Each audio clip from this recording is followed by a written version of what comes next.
So hello guys, welcome back to the channel. तो आज हम एक्सप्लेन करेंगे movie Tales of Ordinary Madness को, जो कि 1981 में रिलीज हुई थी। ये कहानी है एक शराबी और ठरकी किस्म के पोइट की, जो एक ओल्ड एज वुमेन तो क्या, एक 12 साल की लड़के के साथ भी इंटीमेट हो सकता है। अब चलते हैं आगे, लेकिन उससे पहले आप सब लोग वीडियो को एक लाइक जरूर कर दें।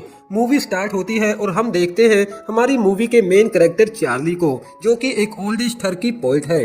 और यहाँ पर चार्ली स्टेज पर खड़ा होकर सभी लोगों के साथ अपने थॉट्स को शेयर कर रहा था। जहाँ पर चार्ली कहता है कि हमें सभी चीजों को एक स्टाइल में करना चाहिए। दरअसल चार्ली को यहाँ पर शो के मैनेजर ने इनवाइट किया था।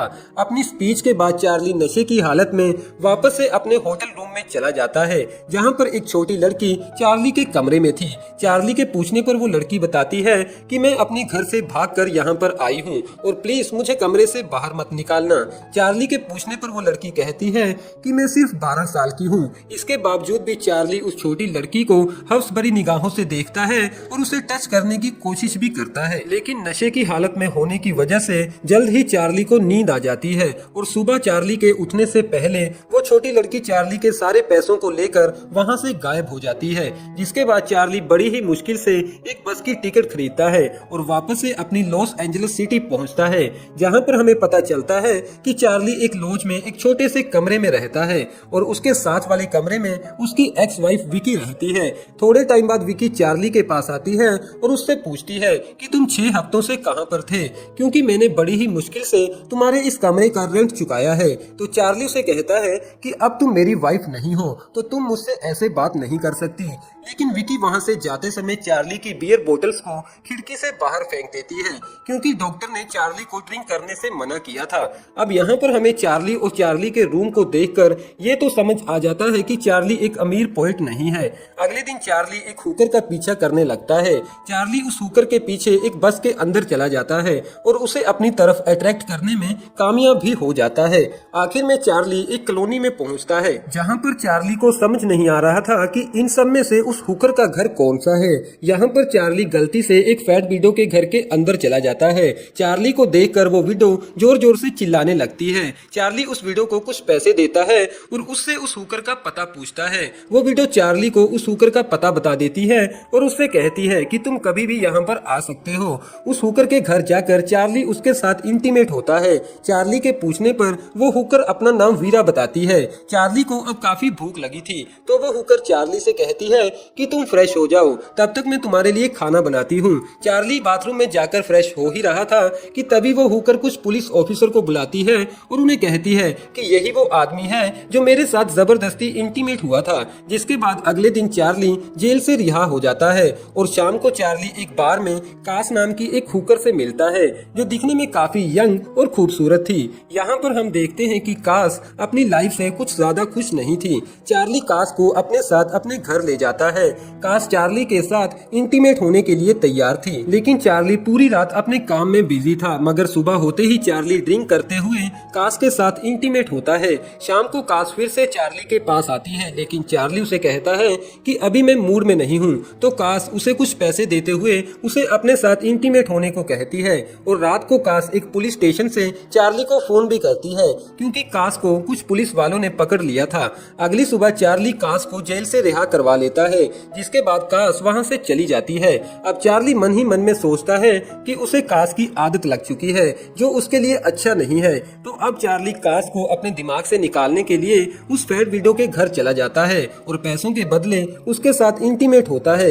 लेकिन ये सब कुछ कास को भुलाने के लिए काफी नहीं था, तो चार्ली कुछ दिनों के लिए शहर से बाहर घूमने चला जाता है। कुछ दिनों बाद चार्ली जैसे ही घर वापस आता है तो उसकी एक्स वाइफ उसे कहती है कि मैं बहुत जल्द अपने नए बॉयफ्रेंड के साथ शादी करने वाली हूँ। और शाम होने पर चार्ली फिर से उस बार में चला जाता है, जहाँ पर उसकी मुलाकात फिर से कास के साथ होती है। वो कास से पूछता है कि क्या तुमने मुझे मिस किया, तो कास हाँ बोलती है। जिसके बाद वो दोनों फिर से चार्ली के घर चले जाते हैं। अब चार्ली कास के करीब आने की कोशिश करता है, लेकिन यहाँ पर कास की गर्दन पर एक कट का निशान था। चार्ली के पूछने पर कास बताती है कि ये सब कुछ मैंने खुद किया है, क्योंकि मैं अपनी लाइफ से ज्यादा खुश नहीं हूँ। चार्ली काफी ज्यादा परेशान हो जाता है, तो कास उसे कंफर्ट देते हुए उसे किस करती है। अगले दिन चार्ली कास को घुमाने के लिए सैंड बार में ले जाता है, जहाँ पर चार्ली अक्सर पोइट्री लिखने जाया करता था। चार्ली और कास बीच के किनारे पर एक दूसरे के साथ इंटीमेट होते हैं। चार्ली बीच के किनारे पर ही सो जाता है तो कास उसे वहीं पर छोड़कर वापस से घर आ जाती है। वापस आने के बाद चार्ली सीधा अपनी एक्स वाइफ के रूम के अंदर चला जाता है, लेकिन चार्ली की एक्स वाइफ अपने नए बॉयफ्रेंड के साथ वहां से जा चुकी थी। अब चार्ली वापस अपने कमरे के अंदर चला जाता है। यहाँ पर कास बेड पर लेटी हुई थी। चार्ली कास से कहता है कि तुम्हें मुझे बिन बताए ऐसे वहां से वापस नहीं आना चाहिए था। कास चार्ली को एक लेटर देती है।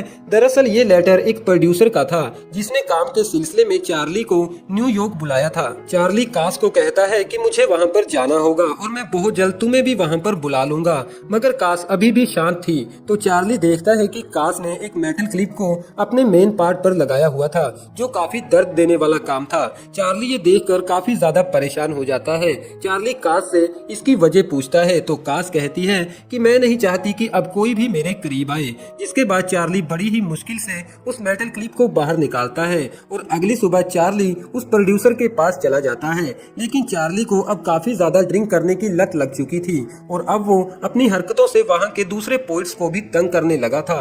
तो वो प्रोड्यूसर चार्ली को कहता है कि तुम्हें प्रोड्यूसर की नहीं बल्कि एक अच्छे डॉक्टर की जरूरत है और चार्ली को अपनी कंपनी से बाहर निकाल देता है। चार्ली वापस आ जाता है और फिर से उस बार में चला जाता है जहाँ पर उसे पता चलता है कि कास ने सुसाइड कर लिया था और अब वो इस दुनिया में नहीं है। चार्ली एक आखिरी बार चर्च में कास की डेड बॉडी को देखने के लिए चला जाता है।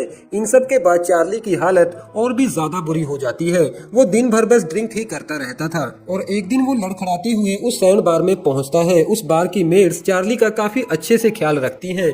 अगले दिन वहां पर चार्ली के पास एक यंग लड़की आती है जो चार्ली से पूछती है कि क्या तुम ही पोएट चार्ली हो और क्या तुम मेरे लिए एक पोइम रीड करोगे।